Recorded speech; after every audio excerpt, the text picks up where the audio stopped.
Dang it, the first half of that video did not record. So, let me set up the premise for that conversation. This morning, we were going to have a courageous conversation and something that has been on my mind. And often driving to work, my mind wanders and I think about things. And I was thinking about someone I recently met at a party. I don't remember if it was the 4th of July or something, but oftentimes people will be like, hey, can you talk to my friend? Of course, I'm an open book, open heart, open sleeve, open everything. Like, yeah, let's go talk. So I went into the other room with this person and they disclosed to me that they have been struggling with their gender identity for the last several years. And I was like, well, when did you first know? And they're like, well, I've always known. I was a little girl. I've always known, and I've always been super effeminate, and I've always been whatever. And I'm like, okay. And like, where are you now? Like, what's going on? And they self-disclosed that they have something called pretty privilege.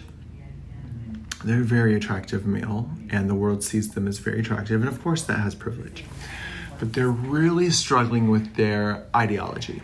And they grew up Orthodox Jewish and speak Yiddish and Hebrew and English, and struggled deeply with their religious trauma and the fact that the church would kick them out, etc.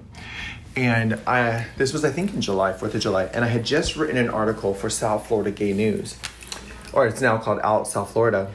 And our fund does a segment that sponsors transgender voices as an op-ed piece.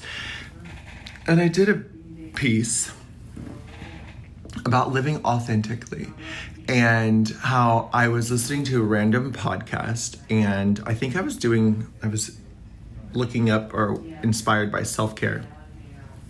What do people do for self-care? Something, I don't remember what I was doing. And I think it was a podcast about what girls are doing for fun and something. And one of the girls on the podcast was like, I love watching my boyfriend play video games. And I remember thinking, huh?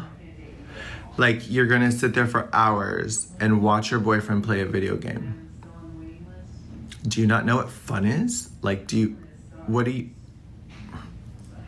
how is that fun? And then it made me think, and my mind jumped and skipped and wondered to how many people in our world are complacent in their stagnation. They are complacent in their unhappiness. They are complacent in their marriages and their jobs and in their expected roles for gender or society or whatever.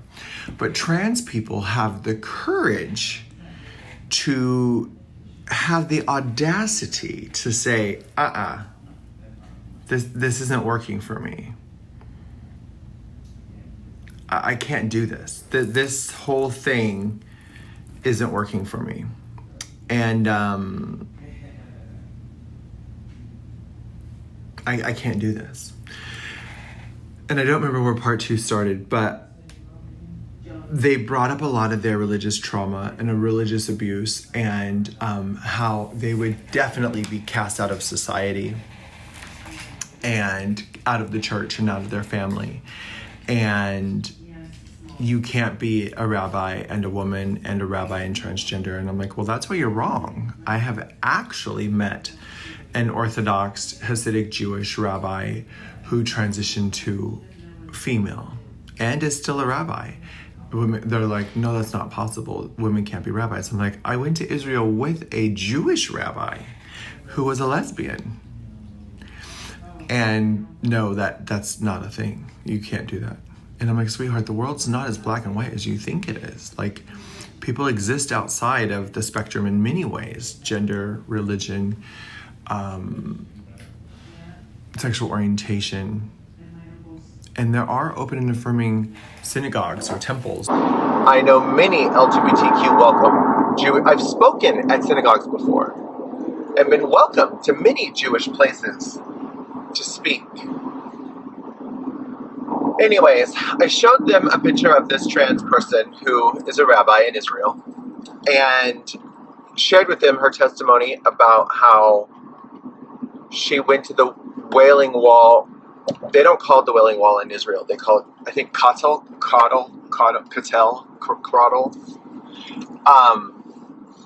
And she often went to the male side, and then the first time she went to the female side, it was life-changing. Like, she was so afraid and so fear of stigma and guilt and shame and judgment and scorn, and ended up going and just having an entire religious experience at the wall. And I showed this person her photo, and I said, here's living proof. And not in their words, I am clearly paraphrasing, but essentially what they said next was, but she's ugly, and you can tell she's a man.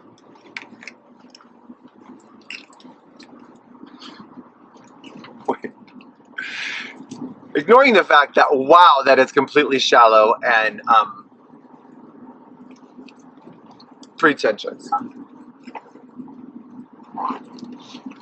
Ignoring that,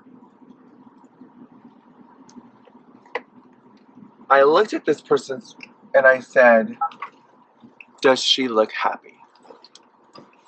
And they're like, well, how can you tell from a picture? And I said, look at her picture. Just tell me what you think. I said, I met her. She was so beautiful. She was so sweet. Such a nice person. And I don't know what she looked like in an older life or in a previous life, but think in your head, would you rather be an ugly woman and happy?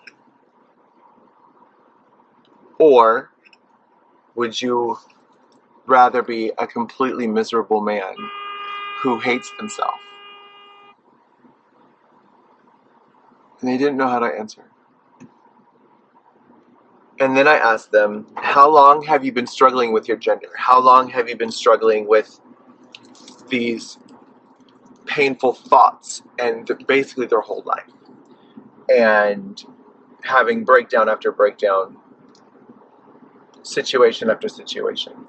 And I'm like, are you happy now?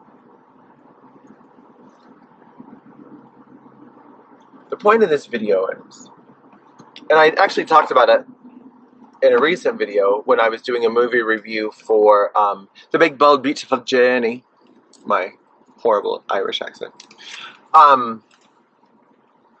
We seek happiness. What's the purpose of life? I think we should seek authenticity. Many people live their whole lives never knowing what truly makes them happy, never knowing what truly turns them on, never knowing what they're set out to do. And when you have that innate desire born in your soul, never mind Jeremiah 1:5, before I formed you in the womb I created you, before you were born I set you apart and made you special. Never mind the biblical talk. But what was birthed in you, in your DNA, when you know something's wrong, fix it. Why worry about what other people think? If they're not paying my bills, their opinion of me is none of my business. I don't live my life for other people. I'm the one that has to look in the mirror. I'm the one that has to sleep. I'm the one that has to wake up. I'm the one that has to love myself. And admittedly, it took me many years to struggle with self-love. It took me many years to struggle with my religious trauma, my church hurt. I was church hurt. I was cast out from, I'm still cast out from many of my family members. Much of it to do with toxic masculinity, but a majority of it to do with their religious trauma and how they look at me through their religious judgment eyes. Never mind what God said. Never mind what Jesus did on this planet. It took me many years to wade and navigate through my religious trauma. And I told them, I transitioned in complete secrecy. For 8 years, I didn't tell anybody. I didn't tell my roommate. I didn't tell my brother. I didn't tell the guy I was dating. I didn't tell anybody. Because I was so afraid that I would fail. No trans person's journey is the same. Every trans person's journey is different. But we are all born resilient and strong because we have the courage to face our fears, we have the courage to face our trauma, and we have the courage to face society and say, I'm going to do me, even if you don't agree. And that is indeed challenging. But you have to come with terms of, is it worth it? Do I have to do this? And there are tons of obstacles and roadblocks in your way. Like, you have to go to therapy for years before you get hormones, whatever. Are you willing to jump through those hurdles to be authentic? To be happy? To find peace? Yes, we all want to be pretty. Of course we do. I still want my face done. I think I want 3 more surgeries. I want my voice done, I want my face done, and now that I've lost so much weight, I need some skin removal. But, am I happy? Yes. Do I love myself today? Yes. Did it take me a very long time to get there? Yes. I hope you learn to love yourself today.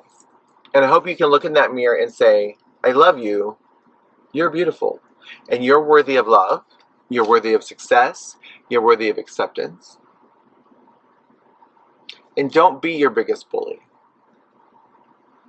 We often talk worse about ourselves than somebody that would absolutely hate us. And the problem is, we listen. And we believe what we say about ourselves. Be kind to yourself today. Loving you is easy.